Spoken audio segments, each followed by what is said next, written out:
22 laps coming up here in Le Mans. And away we go. It's a good start from McPhee and from Arbolino. Tatsuki Suzuki's got away well. Not so for Ayagura, though, number 79. He's just gone back into 4th place. Rodrigo away. All's okay, it looks like. But Arbolino's going to take the lead into turn 1 from Suzuki. Minio was electric off the line as well. He's trying to ride around the outside of Gabriel Rodrigo into turn 3. So Minio's already picked up 2 or 3 places from the back of the 3rd row in 9th. It's always so tricky to go through the chicane to begin with. Tom Amos, that was, just running straight on at the chicane and already down into La Chapelle. Tatsuki Suzuki takes the lead, but he's just running slightly wide. He manages to hold it, though. He leads. Yeah, pulled it back to the apex, brilliant there, did Suzuki. So the man who's led more laps over the line than anybody else in the Moto3 World Championship this year hits the front early doors. He's got Arbolino for company. John McPhee, who got away off the line pretty well, but he's been pushed and barged back to 4. Question is, do you want to be the guinea pig in conditions like this? There's already a moment a bit further back there. That's Philip Salach, who's just gone straight on. He got caught up in an incident, but there's someone else down. I think it was one of the Estrella Galicia bikes. It was Sergio Garcia. Gabriel Rodrigo still 5th behind your pole man McPhee. Minio did get a great start. Oh, there goes down. Huge high side for him, and the bike's going off into the middle of the circuit. Goodness me, they've all avoided him. How has that happened? Unbelievable, unbelievable. Incredible how the riders all missed that bike coming back onto the racing line. Ayagura high-siding out of the Shimano Burp S's, just pushing too hard on a cold rear tyre, so Agura's hopes of backing up his first front row start with the first podium, they've gone on lap 1. Oh, well, it's good to see that he's up and okay. Good to see the bike missed everyone. Suzuki here making the most of that soft front tyre. He's really trying to push away at the front already. I don't know about you, mate, but my heart skipped a massive beat there. That could have been really, really nasty. So then it is Suzuki into turns 3 and 4 for the 2nd time. On board with Lorenzo Dalla Porta. No podium for him since the opening night of the season over in Qatar. Needs to try and get his championship back on again with a result here today. Onto the back straight. Still Suzuki, who's got sectors 1 and 2 absolutely nailed. Yeah, Finati struggling again. He came over the line last time around as Rodrigo. Has he got up the inside of John McPhee and the Shimano Burp S's? Yes, he has. So Rodrigo finally makes a move on the Scotsman. Rodrigo up into 3rd place, and McPhee now under real pressure from Minio, who thought about a lunge up the inside of turn number 11, the start of the Blur S's. No way through. McPhee holds tight.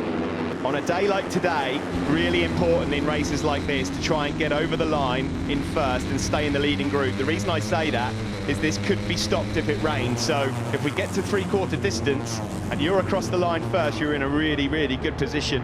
Yeah, fastest man in this league group now is the man in 4th place. 2nd here last year, Andrea Minio, 42.429 is his best lap of the race. John McPhee's lost another place. He's had his pocket picked by Lorenzo Dalla Porta now, coming through turn number 2 and 3. So McPhee, just at this stage of the race, just finding it hard to run the pace. That is brilliant up the inside of Tony Arbolino into the first part of the record. On double right-hander to end this 7th lap. Minio now into podium places. This is the closest anyone's been to Tatsuki Suzuki. A fast lap there from Gabriel Rodrigo. German Masia with the fastest lap of all. His teammate, though, is just going up into 2nd place. That's brave. Brilliantly done by the Italian. Masia, keep an eye on him. Number 5. He's up into 10th place now from 23rd on the grid. He's got a lot of work to do. There's a big gap to these guys out front. Yellow flag waving in the background there as well. That might be for the Rossi crash on that lap. Yeah, Masia is on the charge. He took 7/10 of a second out of Antonelli on that previous lap. Out of nowhere, he got down to 3/10 of a second. Marcos Ramirez has gone down. He's gone missing. His name has just tumbled down the leaderboard on the left of our screens. What a shame for the Spanish rider. That's his pit board, that's his nickname, Tatsuki Suzuki. Well, it's been cool, calm and collected Callahan so far. He's led the entirety of this race, and as soon as we say that, Andrea Minio fires it up the inside of Suzuki in that super fast first corner, and Andrea Minio hits the front for the first time in the French Grand Prix. Wow, how big and brave is that to pass there? It's one of the fastest corners on the MotoGP calendar, and Minio makes it look easy.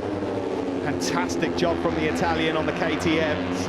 Minio still leads from Suzuki. That was a bit messy on the curbs, though, from the Japanese rider. Will that give a chance now to Gabriel Rodrigo? No. Late on the brakes was Suzuki. Canet Scott McPhee, top of your picture. He tried that move last time around into the S-Blur section of the circuit. This time around, no worries for Canet.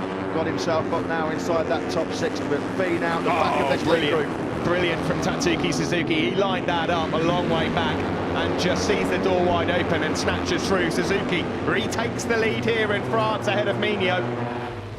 this man, his main championship rival inside the league group, well, he's going to lose out a few bits of, a few points in the championship chase, Masia. Live championship as it stands, this man, Canet, would lead going into Mugello in a few weeks' time, but there's so much more to come here in Le Mans. You can't believe that the live championship is going to stay like that. Well, it's a good job Masia was victorious in Argentina and second in Texas, because he's facing at the moment a third race in 5 where he's not going to pick up a point.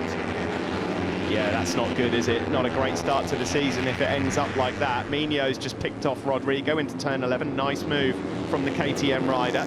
Onto the start-finish straight we go. 8 laps remaining here in Le Mans. Well, it's looking like it's going to be any one of this league group of 7. Dennis Foggia is 2.4 seconds behind Aaron Canet. It's a big chunk of time to make up with just 8 laps remaining. How much energy has Suzuki put into that front tyre? He's made a mistake there. He's gone way too wide into turn 7, and he's lost 3 or 4 places. He's down to 4. Well, he overcooked it there on the brakes, didn't he, into the museum corner. So that's the first mistake we've seen from Tatsuki Suzuki in this race. Big blunder as well, losing the lead down to 4th place.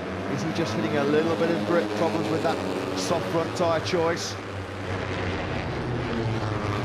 So Rodrigo as well finds a way brilliantly up the inside of Mino into turn number 3. Mino fights back and he gives Gabriel Rodrigo the biggest of nudges. That was a standing 8 count in boxing from Andrea Mino. Pushes Rodrigo right at the back of this group in 7th place. Another nice move from McPhee to go up the inside into La Chapelle as well, to take the lead ahead of Della Porta. Now that has made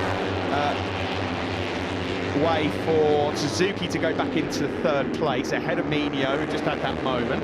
That's how you make a move into the Shimano Festis. Ooh, that was tight. That was almost John McPhee's rear tyre on Tatsuki Suzuki's front tyre.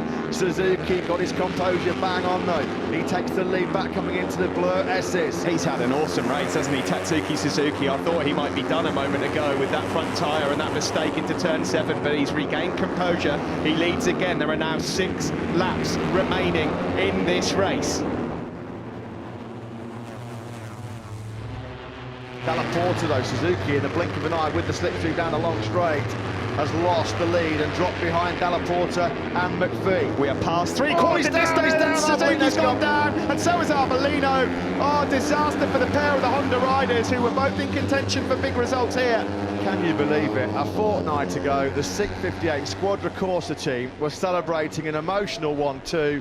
Today, both of their riders on the deck. Poor old Tony Arbolino.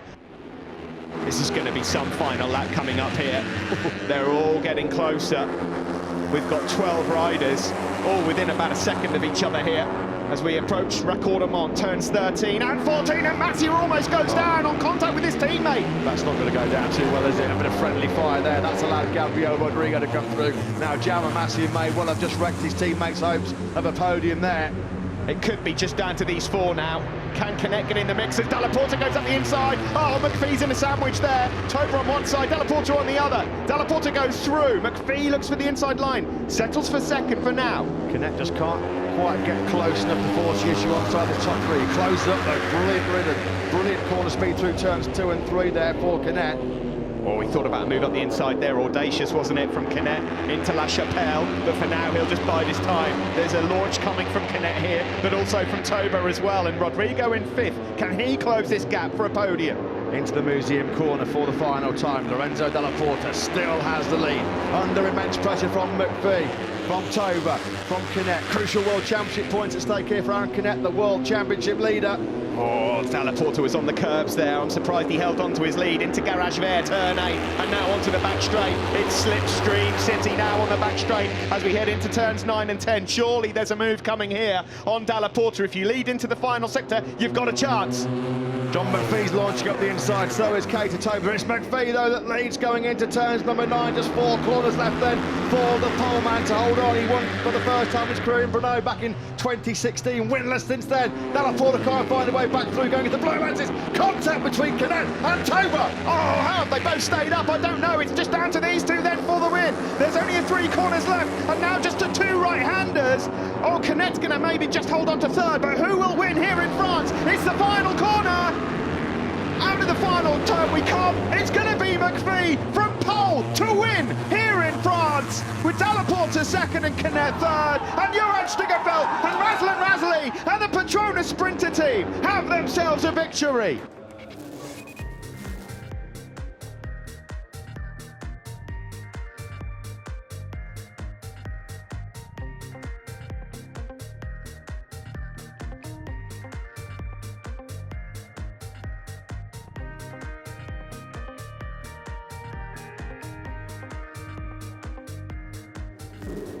But the Mayor of Le Mans, Stéphane Le Foll, will have the honour of handing over the winner's trophy to John McPhee, the 24-year-old from Oban in Scotland. His 122nd Grand Prix start and his second victory is a podium for John McPhee.